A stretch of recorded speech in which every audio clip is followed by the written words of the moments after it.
මයි අපි අද කෑමක් හදන්න යන්නේ Maggi noodles.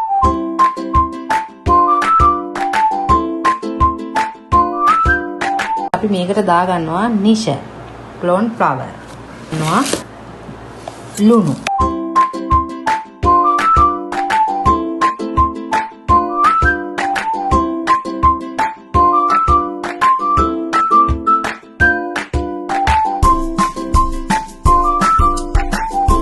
ඊට පස්සේ අපි හදාගත්ත ඩෝ එක හොඳට මෙන්න මෙහෙම රෝල් කරනවා.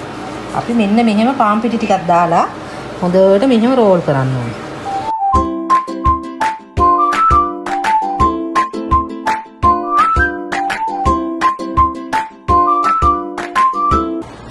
ඊට පස්සේ අපි ගන්නවා මේ වගේ අයිස් තියෙන භාජනයක්. මේ හදාගත්තේ පේස්ට් එක මෙන්න මේ උතුරන වතුරයකට දා ගන්නවා.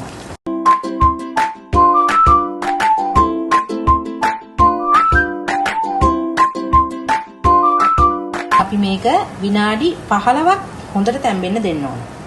අපි සල මේස හැඳි 3ක් ගත්තා. කෑලි මිරිස් මේස හැන්දෙන් භාගයක්, කුඩු මේස හැන්දක්, ගන්නවා ලුණු පිච්චා. ඒකට දා ගන්නවා මේක දා ගන්නවා කූල් වතුර එකට. ඒ තඹගත්ත ටික දා ගන්නවා කූල් වතුර එකට. කරගත්තු තෙල් එකක් අපි අර මික්ස් එකට දානවා.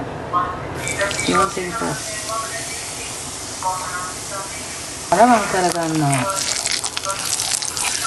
මික්ස් එක හොඳට මෙහෙම වතුර ටිකක් බේරෙන්න ඇරලා අපි දා ගන්නවා මෙන්න මේකට. සෝස් එක